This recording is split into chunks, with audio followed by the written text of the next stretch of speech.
Hello viewers, আসসালামু আলাইকুম। আশা করছি সবাই ভালো আছেন। আমরাও ভালো আছি আলহামদুলিল্লাহ। আমি জুবাইদাস ব্লগিংয়ের জুবাইদা সবাইকে ওয়েলকাম করছি নতুন আরেকটি ব্লগ ভিডিওতে। আশা করছি বরাবরের মতো আজকের ভিডিও ভালো লাগবে সবার কাছে। ভালো লাগলে অবশ্যই একটা লাইক দিয়ে দিবেন আর ভালোবাসা দিয়ে পুরো ভিডিও জুড়ে আমার সাথেই থেকে যাবেন। মাঝে মাঝে একটু ইন্ট্রো চেঞ্জ করি, তাই না? নিজের কাছেও ভালো লাগে। একঘেয়েমি আসলে কোনো কিছুই ভালো লাগে না, সেটা কথাবার্তা হোক, খাবার দাবার হোক, চলাফেরা হোক, ড্রেসপত্র হোক, এভরিথিং যাই কিছু হোক না কেন। এজন্য এক এক সময় এক এক রকমভাবে একটু ইন্ট্রো দেওয়ার চেষ্টা করি। যেমন রমজান মাসে একঘেয়েমি ভাজা পোড়া খেতে কিন্তু একদম ভালো লাগে না, তাই ঠিক করেছি আজকে কিছু ফ্রোজেন ফুড দিয়ে পাস্তা রান্না করে খাবো। কেমন হবে বলেন তো? আমি তো পাস্তা রান্নার রেসিপিটা আপনাদের সাথে শেয়ার করছি, দেখতে থাকেন পুরো ভিডিওটা। ভালো লাগলে অবশ্যই কমেন্ট করে জানাবেন আর লাইক দিবেন। আর যারা চ্যানেলটি সাবস্ক্রাইব করেননি তারা কিন্তু অবশ্যই সাবস্ক্রাইব করে দিবেন। আপনারাই আমার পরিবারের সদস্য, আপনারা সাবস্ক্রাইব না করলে কি হবে বলেন? আর যারা ফেসবুক পেজ থেকে দেখবেন তারা প্লিজ একটা করে ফলো দিয়ে রাখবেন, তাহলে সেখানেও কিন্তু আমার সদস্য সংখ্যা বেড়ে যাবে অনেক গুণে। আপনারা আমার সাথেই থাকবেন, আমার পুরো ভিডিও জুড়েই আমার সাথে থাকবেন, একটুও স্কিপ করবেন না, অনেক কিছুই মিস করে যাবেন। প্লিজ আমার সাথেই থাকবেন। তো আমি আজকে পাস্তা রান্না করছি। আমরা মা ছেলে পাস্তা খুব পছন্দ করি। মাহির আব্বু আজকে অফিসে ইফতার করবে, তো ভাবলাম মাহির আব্বু যেহেতু পাস্তা অতটা পছন্দ করে না, তো আমরা মা ছেলে খুব পছন্দ করি, তাহলে আজকে আমরা পাস্তা রান্না করে খাই। এজন্য আজকে পাস্তা রান্না করছি। খেতে কিন্তু খুবই সুস্বাদু হয়েছিল। পাস্তাটা আগে সামান্য লবণ আর তেল দিয়ে সিদ্ধ করে নিয়েছি। আর আমি পাস্তাতে কখনো ঠান্ডা পানি দিই না, এমনিতেই সিদ্ধ করে নিই। সিদ্ধ করে নেওয়ার পরে যে স্ট্রেনার আছে সেটাতে ছেঁকে নিয়ে ওভাবে রেখে দিই। কারণ ঠান্ডা পানি দিয়ে যদি আমরা ধুই তাহলে একদম কিন্তু টেস্টটা নষ্ট হয়ে যায়, সেহেতু কখনোই এ কাজটা করা যাবে না। তো পাস্তাটা রান্না করে নিলাম, সামান্য একটু সয়া সসও দিয়েছিলাম, টমেটো সস দিয়েছিলাম, কারণ এগুলো না দিলে তো একদমই স্বাদ হয় না। আর পাস্তার সাথে ম্যাগি যে একটা মশলা থাকে স্বাদে ম্যাজিক, সেটা দিয়েছিলাম। ওটা দিলে খাবারের গুণ কিন্তু অনেক অনেক গুণ বেড়ে যায়। যারা খাননি এখনও তারা ট্রাই করে দেখবেন, নিরাশ হবেন না। পাস্তাটা রান্না করে নিলাম 2টো ডিম দিয়ে, যেহেতু আজকে আমি কোনো চিকেন বা বিফ কিছুই ব্যবহার করিনি, কিন্তু পাস্তাটা খুবই মজার হয়েছিল। আর আমার ছেলে, ও তো তারাবি পড়ে আর স্কুল নেই কিন্তু প্রাইভেট তো আছে। ও বলল যে মা আজকে এত পরিমাণে পিপাসা লেগেছে, আমি শুধু পানিই খাবো আর কিছুই মনে হয় খেতে পারবো না, এরকম একটা অবস্থা। তো আমি বললাম যে ঠিক আছে, তোমাকে লেবুর শরবত করে দিই একটা, আর একটা ট্যাং দিয়ে করে দিই, তারপরেও যদি লাগে তারপরে আমি আবার করে দেবো, কোনো সমস্যা নেই। আর পাস্তা ছিল, ফ্রুটস কেটে নিয়েছিলাম। আমি ট্যাং দিয়ে শরবত খেয়েছি, আমার একটা শরবতেই হয়ে গিয়েছে। আর সাথে ওকে ডিম সিদ্ধ করে দিয়েছিলাম। আর খেজুর তো থাকবেই, খেজুর ছাড়া তো আর ইফতার হবে না। আমরা খেজুর সবসময়ই রাখি, যদিও সুগারের প্রবলেম, তারপরেও রোজার সময় একটু আরাম করে খাবো না তা কি হয় বলেন?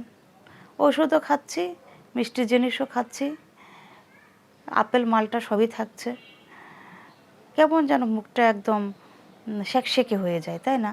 মনে হয় ঝালের জিনিস একটু খেলে খুব ভালো লাগে। আর এই পাস্তাটা বানিয়েছিলাম একদম ঝাল করে, কাঁচা মরিচের পরিমাণটা একটু বাড়িয়ে দিয়েছি, খেতে খুব মজা হয়েছিল। আমার ছেলে আবার বলে যে মা মরিচ পেঁয়াজ বাদ দিয়ে কি পাস্তা রান্না করা যায় না? দেখেন বেছে বেছে উঠিয়ে রাখছে। আমি বললাম যে তুমি খেতে না পারলে আমাকে দিয়ে দাও, নষ্ট করো না। কারণ পাস্তার মধ্যে যে পেঁয়াজ মরিচটা ভাজা হয় এটা কিন্তু দুর্দান্ত টেস্ট, খুব মজা লাগে, তাই না? তো এই তো আমরা মা ছেলে ইফতার করে নিলাম। সাথে একটু বুন্দিয়া আর জিলাপিও ছিল, তো সেটাও বের করে নিয়েছিলাম। একবার একটু পরিমাণে বেশি নিয়ে আসা হয়, ফ্রিজে রেখে দিই। খেতে চাইলেও তার অতিরিক্ত পরিমাণে খেতে পারি না, সুগারের যেহেতু প্রবলেম। তো খেয়ে নিয়েছি। আমার ছেলে নামাজ পড়তে চলে গেল, এখন আমিও যাব। তো আমি এগুলো ঢেকে রেখে যাচ্ছি, কারণ এভাবে তো আর টেবিলে রেখে যাওয়া যায় না, তাই না? গৃহিণীদের তো কাজ থাকবেই, কাজের বিকল্প তো কিছুই নেই, অনেক অনেক কাজ। তো যাই হোক, এই যে আমার ছেলে নামাজ পড়তে চলে গিয়েছে, আর আমি এখন এগুলো সব ঠিকঠাক করে আমিও এখন নামাজ আদায় করে নেব। আর এখন ওই যে ফ্রিজে তো পানি রাখি, আর এই যে যে একটা মানে পানি রাখার যে কি বলবো ওটাকে, ফ্রিজের মধ্যে যেটা আমরা রাখি, পানি রাখি যেটাতে বরফকুচি দেওয়ার জন্য, সেটাতেও পানি রিফিল করে রেখে দিলাম। তো যাই হোক, দীর্ঘ সময় পরে আবার ফিরে আসলাম সেহরিতে। কারণ ইফতারের পরে আর কোনো ভিডিও করতে ইচ্ছা করে না, কি রান্না করলাম কি করলাম এগুলো আসলে দেখাতে একদমই ভালো লাগে না। যদি পারি কখনো তখন একটু একটু শেয়ার করব, কিন্তু আজকে একদমই ইচ্ছা করেনি। তো সব কিছু গুছিয়ে রেখে তো একটু রেস্ট নিয়েছিলাম, রান্নাবান্না করেছি, করার পরে নামাজ আদায় করেছি। কারণ এশার নামাজ আর তারাবির নামাজ পড়তে তো বেশ সময় লাগে, অনেকটা সময়ের ব্যাপার, তাই না? আমি 20 রাকাত তারাবি পড়ি, তার সাথে তো এশার নামাজ পড়ার পরে 20 রাকাত তারাবি মানে অনেকটা সময়ের ব্যাপার। চেষ্টা করি এখনও পর্যন্ত এভাবেই পড়তেছি, দেখা যাক, আল্লাহ ভরসা, আল্লাহ যেন সুস্থ রাখেন, ভালো রাখেন, আমি যেন ঠিকঠাক মতো নামাজ আদায় করতে পারি, তারাবি পড়তে পারি, ইবাদত বন্দেগী বেশি বেশি করতে পারি। জোহরের নামাজের পরে একটু কোরআন শরীফ তেলাওয়াত করি, তসবিহ তেলাওয়াত করি। আল্লাহ যেন আমাদেরকে ভালো রাখেন, আপনারা অবশ্যই দোয়া করবেন। আর আপনাদের জন্য তো সব সময় মন থেকে দোয়া করি, সব সময় মন থেকে দোয়া করি যাতে আপনারা খুব ভালো থাকেন। কারণ আপনারা ভালো থাকবেন, আমি ভালো থাকবো, আমরা সবাই ভালো থাকবো, সবাই আমরা যাতে ভালো থাকতে পারি এই কামনা সব সময় আমি মন থেকে করি। তো এই যে হাঁড়ি পাতিল নিয়ে আসলে বসে গিয়েছি। এখন অনেক সময় মনে হয় কি যে আর সার্ভিং ডিশে উঠিয়ে যে সার্ভ করব এত কিছু ভালো লাগে না। রোজার সময় খুব ক্লান্ত ক্লান্ত লাগে, মানে যে রোজার সময় যে ভয়েস ওভার দিই এটা কিন্তু অনেক কষ্ট লাগে। আমি তো প্রতিদিন ভিডিও আপলোড করি না, কিন্তু যেসব আপুরা প্রতিদিন ভিডিও আপলোড করেন তাদের কেমন কষ্ট হয়, আসলে তারা অনেক কষ্ট করেন। আপনারা সবার ভিডিও দেখবেন, সবাই কিন্তু অনেক কষ্ট করে ভিডিও মেক করে। আমি না হয় সপ্তাহে হয়তো একটা দিলাম, 2টা দিলাম, কিন্তু অনেকে আছেন প্রতিদিন ভিডিও দেন, তারা অনেক কষ্ট করেন, ভয়েস ওভার দেন, ভিডিওটা মেক করেন। আমি চাইবো আপনারা সবার ভিডিও দেখবেন, সবার সাথেই আপনারা কানেক্টেড থাকবেন, সবার কষ্ট যেন সফল হয়। আমি শুধু নিজের জন্য চাই না, আমি সবার জন্যই চাই, সবাই যেন উঠে দাঁড়াতে পারে। আমিও চেষ্টা করছি আমার জায়গা থেকে আমি একটু উঠে দাঁড়ানোর, তো সেরকম সব আপুরাই চেষ্টা করছেন, সবাই যেন উঠে দাঁড়াতে পারেন।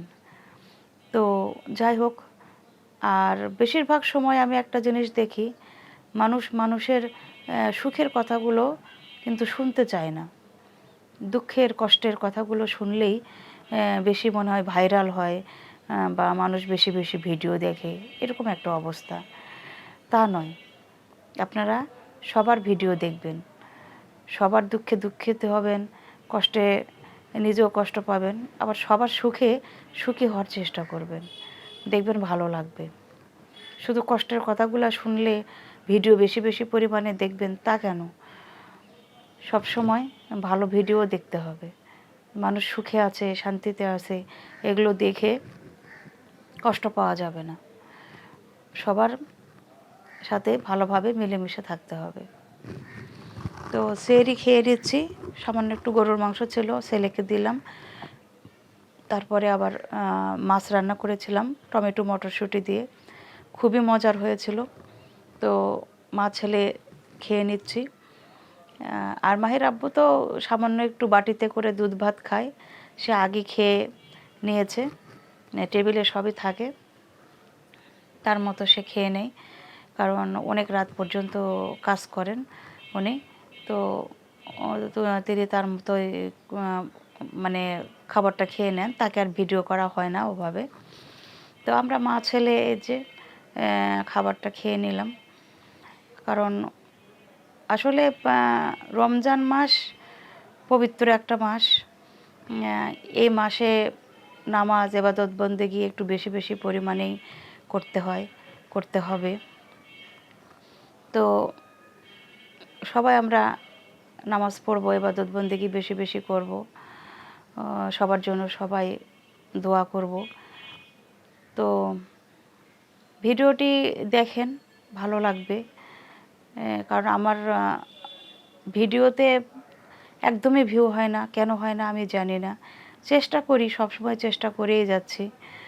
তারপরও আসলে এটা মানে ভিউ হোক বা না হোক, আমার নিজের ভালো লাগার থেকেই কিন্তু আমি এই ভিডিওগুলো বানাই। আমার নিজের কাছে ভালো লাগে যে আমি কি কাজকর্ম করছি, কি করি, সেগুলো আপুদের সাথে একটু শেয়ার করি, ভাইয়াদের সাথে শেয়ার করি, আন্টিদের সাথে শেয়ার করি, ছোটো সোনামণিদের সাথে শেয়ার করি, এইরকম আর কি।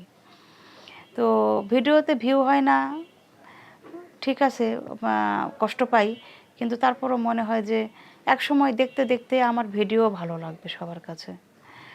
প্রথম হয়তো ভালো লাগছে না, হয়তো অন্যদের ভিডিও দেখে মনে হয় যে এই ভিডিওর কোয়ালিটি হয়তো ভালো না, বা এই সেই অনেক কিছু মনে হতে পারে। কিন্তু এক সময় দেখবেন যে এই ভিডিওটাই দেখতে দেখতে অনেক ভালো লাগবে। তো মাছ দিয়ে তো ভাত খেয়ে নিলাম, নেওয়ার পরে একটু দুধ ভাত খেয়ে নিচ্ছি, দুধ ভাত কলা। আর আমি সব সময় বাটিতে করেই খাই, কারণ দুধ ভাতটা বাটির মধ্যে খেতেই কিন্তু স্বাচ্ছন্দ্য বোধ করি, আর খেতেও সুবিধা হয়। ঠিক বলেছি না? আপনারাও খেয়ে দেখবেন। প্লেটের চাইতে বাটির মধ্যে খাওয়াটাই কিন্তু একটু মজাও হয়, আর মানে খেতেও সুবিধা হয়। আর ছেলেকে এই যে বা চায়ের যে মগগুলো আছে এগুলোতেই এই দুধটা দিয়ে দিয়েছি, সে শুধু 1 কাপ দুধই খেয়ে নেবে, কারণ দুধ ভাত সে খায় না। আর কলা তো সে পছন্দই করে না। মাঝে মাঝে যে লাচ্ছি বানাই সেটাতেও কলা দেয়া যায় না, শুধু টক দই দিই, টক দই, চিনি, বরফকুচি, বাদাম, খেজুর এগুলো দিলে সে খায়, এই আর কি। তো যাই হোক, সবসময় তো আর সব কিছু ভিডিও আপনাদের সাথে শেয়ার করা যায় না, অনেক সময় অনেক কিছু বানাই, সেগুলো শেয়ার করা যায় না, কারণ ইফতার টাইমটা এতই মানে সংকীর্ণ। কারণ আছরের নামাজের পর থেকে যে আমি কাজ শুরু করি, তারপরেও দেখা যায় ইফতারের টাইম হয়ে যায়, এরকম একটা অবস্থা। তো ইফতারের আগে তো একটু দোয়া করতেই হয়। দোয়া করলে মানে ইফতারের আগে দোয়া করলে সেই দোয়াটা কবুল হয়, এটা আমরা সবাই জানি। তো সবাই আমরা চেষ্টা করব যার যার মনের আশা বাসনা সব পূরণ হোক। ইফতারের আগে আমরা 2 হাত তুলে আল্লাহর কাছে মন খুলে যেটা দরকার সেটা চাইব, সবার জন্য আমরা ভালো কিছু চাইব, ঠিক আছে? তো যাই হোক, এই যে খাবার দাবার শেষ করলাম, করার পরে এখন সব ফ্রিজে উঠিয়ে নিচ্ছি। তো ভাতের পাতিলটাও রেখে দিলাম ফ্রিজের মধ্যে, সকালে উঠে সব আবার ঠিক করে নেব, কারণ ওই সেহরি খেয়ে আর এত কিছু কাজকর্ম করতে ভালো লাগে না, তাই না? আর ভাত সবসময় একটু করে থেকে যায়, আমি যে বক্সের মধ্যে রেখে দিই, পরে ওভেনে গরম করে খেয়ে নিই, কারণ সব সময় তো আর মেপে মেপে ভাত রান্না করা সম্ভব না। আর এখন তো মানে উঠি একটু আগেই, আর সেহরি খাওয়ার টাইমটা ছোট হয়ে যাচ্ছে আস্তে আস্তে, আর ওদিকে ইফতারের টাইমটা বেড়ে যাচ্ছে। তারপরেও ইফতার বানাতেও অনেক সময় লাগে, আবার সেহরিতে আগের মতোই উঠে পড়ি টাইম মতো। তো এই তো, এটাই ছিল আমাদের আজকের খাওয়া দাওয়া আর সেহরি ইফতার। সবাই ভালো থাকবেন, যে যেখানে আছেন সবার জন্য শুভকামনা। পবিত্র রমজান সবার ভালো কাটুক।